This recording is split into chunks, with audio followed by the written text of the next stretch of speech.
Chapter 10. "I go in here, Jonas," Fiona told him when they reached the front door of the House of the Old after parking their bicycles in the designated area. "I don't know why I'm so nervous," she confessed. "I've been here so often before."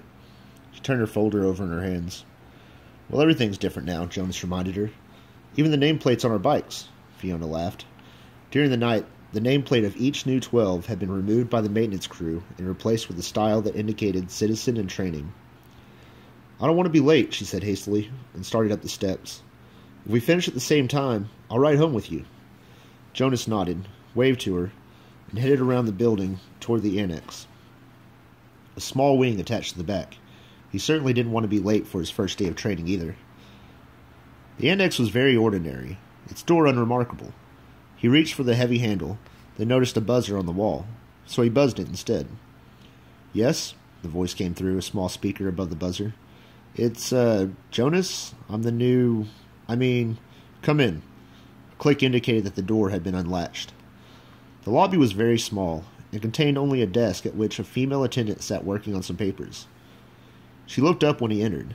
Then, to his surprise, she stood. It was a small thing, the standing, but no one had ever stood automatically to acknowledge Jonas's presence before. "Welcome, receiver of memory," she said respectfully. "Oh, please," he replied uncomfortably. "Call me Jonas." She smiled, pushed a button, and he heard a click that unlocked the door to her left. "You may go on in," she told him. Then she seemed to notice his discomfort and to realize its origin. No doors in the community were locked, ever. None that Jonas knew of, anyway. "The locks are simply to ensure the receiver's privacy, because he needs concentration," she explained. "It would be difficult if citizens wandered in, looking for the Department of Bicycle Repair or something." Jonas laughed, relaxing a little. The woman seemed very friendly, and it was true. In fact, it was a joke throughout the community that the Department of Bicycle Repair, an unimportant little office, was relocated so often that no one ever knew where it was. "There's nothing dangerous here," she told him. "But," she added, glancing at the wall clock, "he doesn't like to be kept waiting." Jonas hurried through the door and found himself in a comfortably furnished living area. It was not unlike his own family unit's dwelling. Furniture was standard throughout the community, practical, sturdy, the function of each piece clearly defined. A bed for sleeping, a table for eating, a desk for studying. All those things were in the spacious room, though each was slightly different than those in his own dwelling. The fabrics on the upholstered chair and sofa were slightly thicker and more luxurious. The table legs were not straight like those at home, but slender and curved, with a small carved decoration at the foot. The bed, in an alcove at the far end of the room, was draped with a splendid cloth, embroidered over its entire surface with intricate designs. But the most conspicuous difference was the books. In his own dwelling, there were the necessary reference volumes that each household contained, a dictionary, and the thick community volume which contained descriptions of every office, factory, building, and committee, in the Book of Rules, of course. The books in his own dwelling were the only books that Jonas had ever seen. He had never known that other books existed. But this room's walls were completely covered by bookcases, filled, which reached all the way to the ceiling. There must have been hundreds, perhaps thousands of books, their titles embossed in shiny letters. Jonas stared at them. He couldn't imagine what the thousands of pages contained. Could there be rules beyond the rules that governed the community? Could there be more descriptions of offices and factories and committees? He had only a second to look around because he was aware that the man sitting in a chair beside the table was watching him. Hastily he moved forward, stood before the man, bowed slightly, and said, "I'm Jonas." "I know. Welcome, receiver of memory." Jonas recognized the man. He was the elder who had seemed separate from the others at the ceremony, though he was dressed in the same special clothing that only elders wore. Jonas looked self-consciously into the pale eyes that mirrored his own. "Sir, I apologize for my lack of understanding." He waited, but the man did not give the standard accepting of apology response. After a moment, Jonas went on. "But I think, he corrected, reminding himself that if precision of language were ever to be important, it was certainly important now, in the presence of this man. "That you are the receiver of memory. I'm only, well, I was only assigned. I mean, selected yesterday. I'm not anything at all. Not yet. The man looked at him thoughtfully, silently. It was a look that combined interest, curiosity, concern, and perhaps a little sympathy as well. Finally he spoke. Beginning today, this moment, at least to me, you are the receiver. I have been the receiver for a long time. A very, very long time. You can see that, can't you? Jonas nodded. The man was wrinkled, and his eyes, though piercing in their unusual lightness, seemed tired. The flesh around them was darkened with shadowed circles. I can see that you are very old, Jonas responded with respect. The old were always given the highest respect. The man smiled. He touched the sagging flesh of his own face with amusement. I am not actually as old as I look, he told Jonas. This job has aged me. I know I look as if I should be scheduled for release very soon, but actually I have a good deal of time left. I was pleased, though, when you were selected. It took them a long time. The failure of the previous selection was 10 years ago, and my energy is starting to diminish. I need what strength I have remaining for your training. We have hard and painful work to do, you and I.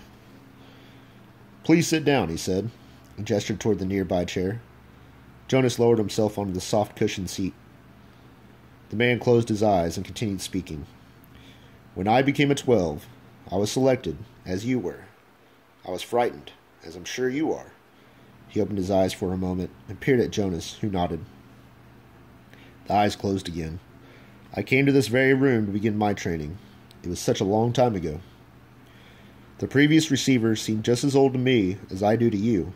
He was just as tired as I am today. He sat forward suddenly, opened his eyes, and said, You may ask questions. I have so little experience in describing this process, it is forbidden to talk of. I know, sir. I have read the instructions, Jonas said. So I may neglect to make things as clear as I should, the man chuckled. My job is important and has enormous honor, but that does not mean I am perfect. And when I tried before to train a successor, I failed. Please ask any questions that will help you. In his mind, Jonas had questions. 1,000, 1,000,000 questions.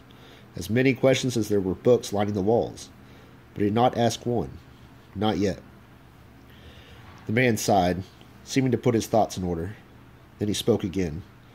Simply stated, he said, although it's not really simple at all, my job is to transmit to you all the memories I have within me. Memories of the past.